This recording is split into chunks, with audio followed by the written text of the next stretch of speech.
Bonjour. Bonjour Monsieur le Ministre, merci d'être avec nous pour cette interview. On regrette très sincèrement votre présence pour cette cérémonie du Grand Prix de l'Assemblée Générale qui se réunit pour la 11e fois.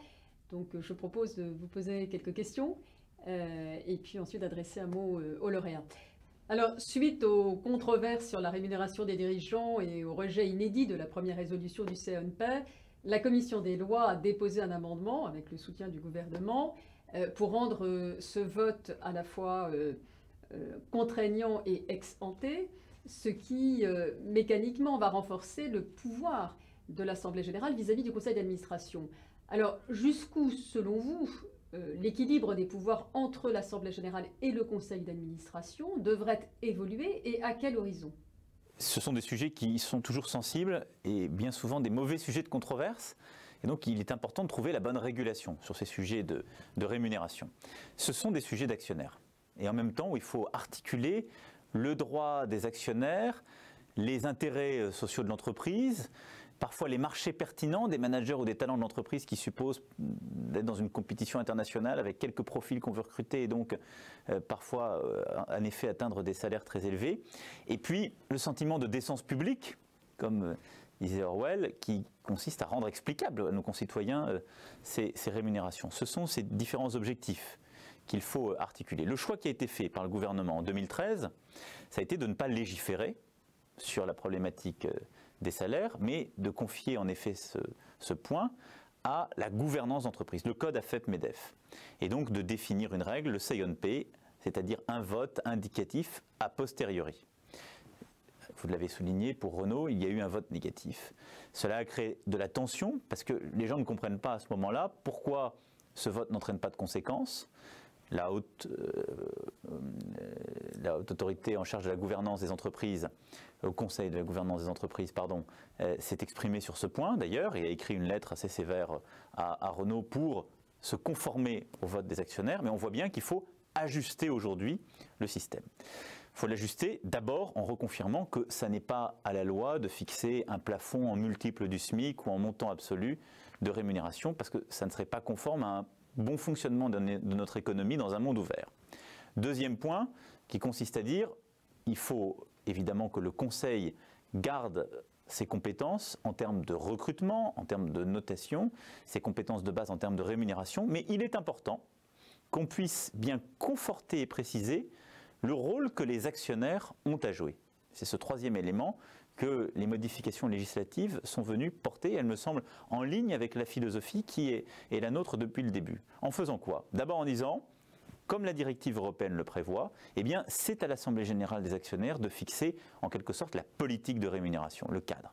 Elle délègue ensuite son application au Conseil, mais c'est elle qui fixe le cadre de manière régulière, au plus tous les 5 ans, tous les 3 ans, ça doit être pluriannuel. Moi je pense que ce n'est pas une bonne idée que ce soit tous les ans, sinon ça crée trop d'instabilité.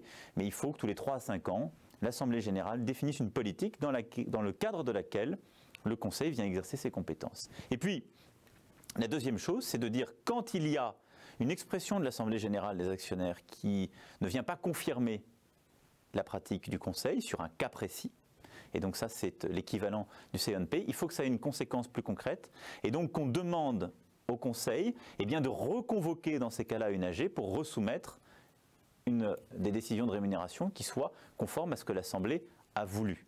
Ce qui exerce une pression sur le Conseil pour s'assurer justement d'avoir un vote majoritaire à l'Assemblée générale, parce qu'on le sait, c'est assez lourd et coûteux de reconvoquer une Assemblée générale. Et je pense que si on a ces deux éléments, on donne vraiment, je pense, une visibilité, des garanties pour que les actionnaires puissent exprimer leur volonté, leur vision des choses, leur pouvoir, et rééquilibrer aussi le pouvoir au sein de l'entreprise entre les dirigeants et les actionnaires, ce qui, je crois, est sain.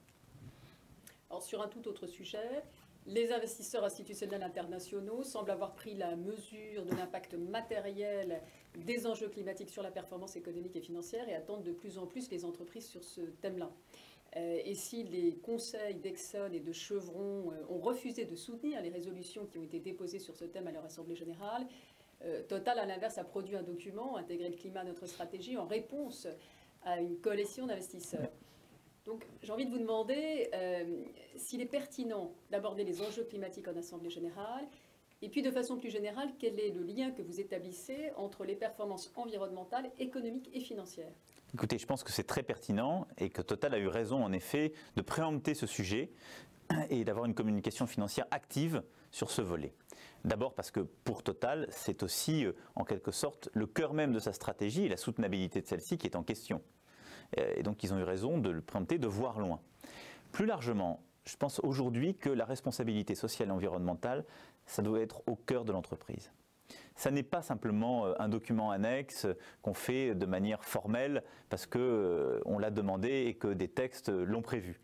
C'est au cœur de l'entreprise pour plusieurs raisons. D'abord parce que nous sommes dans une société des risques, nous tous. Et les entreprises sont des acteurs majeurs de cette société. La société des risques, elle a une réponse, c'est la société des responsabilités. Et donc toutes les externalités aux entreprises, elles doivent aujourd'hui progressivement réintégrer les grands choix, les grands déterminants de l'entreprise pour qu'elles puissent agir en conformité. Elles sont inscrites dans un écosystème. Ce n'est pas les gouvernements qui peuvent seuls le régler et donc elles doivent participer de celui-ci et montrer comment, dans leur comportement, dans leur choix d'investissement, dans leur politique, dans leur stratégie, elles répondent de manière concrète à ces objectifs sociaux et environnementaux. Et je crois que c'est véritablement leur intérêt, pour le court terme et pour le long terme. Pour le court terme, parce qu'on l'observe souvent, la performance économique n'est pas contraire à la performance sociale et environnementale. Bien au contraire. Quand des entreprises ont su justement préempter ces sujets, ont su valoriser des actions concrètes en matière sociale et environnementale, on travaille mieux, le cadre de travail est véritablement amélioré, le dialogue social est meilleur et la responsabilité collective sur des grands sujets est meilleure. On change le modèle productif, parfois la logistique, on lui donne plus de sens et on produit mieux. On est souvent plus productif, plus compétitif, et donc c'est aussi bon pour la performance économique. Et il ne faut plus opposer ces deux concepts, il faut au contraire les articuler et montrer que c'est positif. Ensuite, à court terme aussi, pour l'entreprise, en particulier les entreprises qui ont des clients finaux très sensibles à ces sujets, c'est un argument de différenciation. Beaucoup d'entreprises ont été exemplaires en la matière, de Danone à Schneider, en passant par plusieurs autres, je pense aux entreprises françaises, et ont montré qu'elles pouvaient différencier leur offre par justement l'intégration de ces questions. Puis c'est une bonne chose pour le long terme parce que c'est la viabilité même, la soutenabilité en quelque sorte de leur stratégie, de leur business model. Si on ne prend pas en compte les éléments de responsabilité sociale et environnementale, à un moment donné, le cadre de régulation vient vous le rappeler. Et donc à un moment donné, vous venez percuter l'intérêt collectif et ça ne dure jamais très longtemps. Et aujourd'hui, ces sujets sont extrêmement sensibles. Ils sont défendus par les gouvernements au niveau global, au niveau européen, au niveau domestique. Ils sont défendus par des ONG, des groupes de pression, aujourd'hui les syndicats. Et donc on ne peut pas faire comme s'ils n'existaient pas. Et donc quand les entreprises n'intègrent pas ces sujets, elles ont bien souvent une stratégie qui n'est pas une stratégie de long terme. Et c'est pourquoi sur ces sujets, on avance aussi en modifiant le cadre. Et moi, ma vision sur cet aspect des choses, c'est que pour aider les entreprises justement à intégrer et à avoir des débats constructifs en assemblée générale, avoir des stratégies plus robustes en la matière, il faut préciser le cadre normatif, lui donner une vraie stabilité au niveau français et au niveau européen, et un temps d'adaptation. Et à ce titre, ce qui a été fait dans la loi de transition énergétique, c'est-à-dire de demander plus justement d'informations en matière de transition énergétique, de demander en même temps aux investisseurs comment ils intègrent ces critères et de créer de la transparence sur ce sujet, et puis de laisser un temps d'adaptation, c'est, je pense, vraiment la bonne méthode. Alors, une dernière question. Lorsque vous interpellez les dirigeants et que vous leur dites privilégier l'investissement, l'emploi-formation au détriment du salaire et des dividendes, est-ce que vous n'avez pas le sentiment de les mettre en risque finalement sur le court terme vis-à-vis de leurs actionnaires ou vis-à-vis de leurs salariés dans un contexte ultra compétitif à l'échelle mondiale? Je ne crois pas.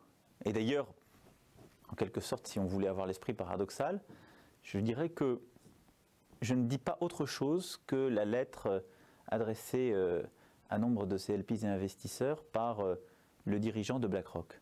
Je vous invite à lire ce texte qui a été fait il y a quelques mois, qui justement privilégie l'investissement, leur dit qu'il faut avoir une approche de long terme et que le bon investissement est un investissement qui est rentable dans le long terme. Et il faut parfois accepter à court terme de ne pas prendre les mesures que vos stakeholders, pour parler en bon français, vous imposent de prendre.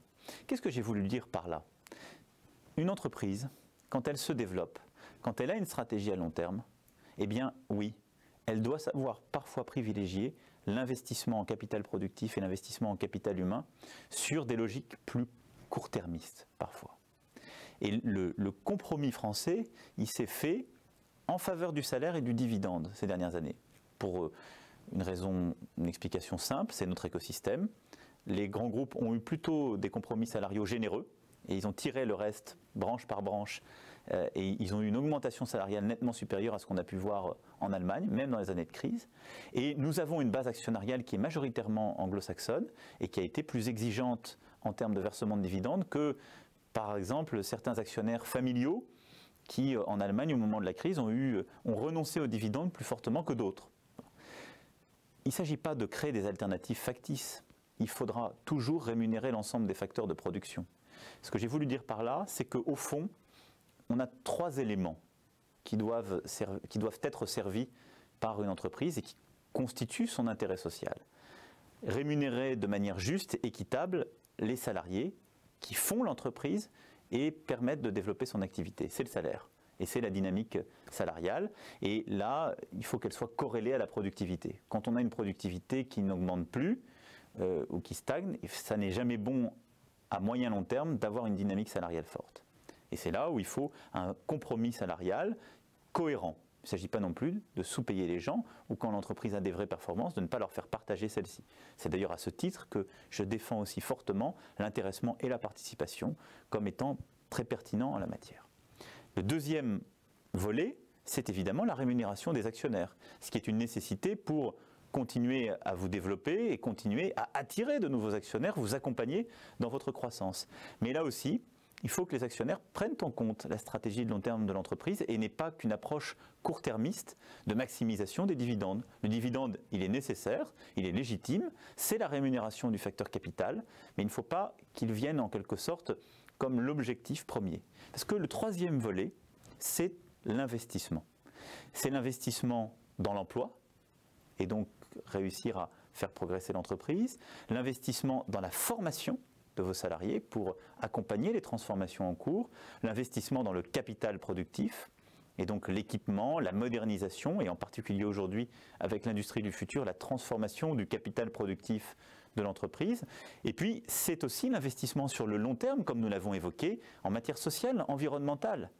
Et si vous oubliez ou si vous sacrifiez constamment ce troisième volet, eh bien vous ne construisez pas votre futur. Et donc vous vous mettez en situation de fragiliser, au fond, la vie de tous les autres. Une entreprise qui favorise uniquement les salaires et le dividende, eh bien, elle ne fait peut-être pas les investissements qui lui permettront de traverser la prochaine crise, de se moderniser, d'être en situation justement de faire face à la concurrence de nouveaux entrants, à des disruptions dans son marché. Une entreprise qui n'investit pas dans son capital humain a les mêmes risques. Une entreprise qui n'investit pas justement dans la transformation de son écosystème sur le plan social et environnemental, elle prend le risque à un moment donné, immanquablement, d'avoir des régulations qui seront pour elle intenables. Et donc il faut que, en quelque sorte, ces 3 éléments de distribution soient équilibrés. C'est la condition, à mes yeux, d'une stratégie de long terme des entreprises. C'est pourquoi c'est aussi un bon débat dans les assemblées générales d'actionnaires, un bon débat dans les conseils d'administration.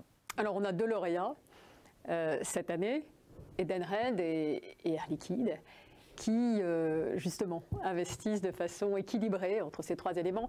Est-ce que vous auriez envie de leur adresser un message plus particulier?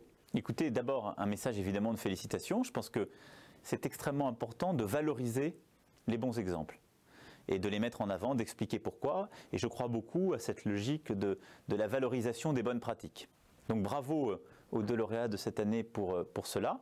Et puis je trouve que c'est en plus un beau message d'avoir 2 lauréats si différents, un groupe de services, un groupe industriel, un nouveau venu en quelque sorte, même si c'était une émanation d'un groupe un peu plus ancien, avec Edenred qui s'est formidablement développé, était une pépite au sein d'Accor il y a encore quelques années, et une grande entreprise industrielle qui fait partie du patrimoine français et dont on connaît la tradition actionnariale et la forte base en particulier d'actionnariat français qui est Air Liquide. Donc bravo à ces deux entreprises très différentes mais qui montrent que nous avons un actionnariat et une démocratie actionnariale extrêmement vivace en France et bravo à vous de célébrer cela. Et je regrette pour ma part de ne pas être physiquement avec vous, mais au moins avons-nous pu avoir cet échange qui rattrape un peu.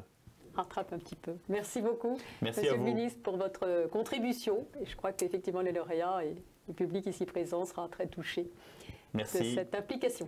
Merci et bravo à toutes et tous. On espère beaucoup vous avoir l'an prochain. Merci à vous.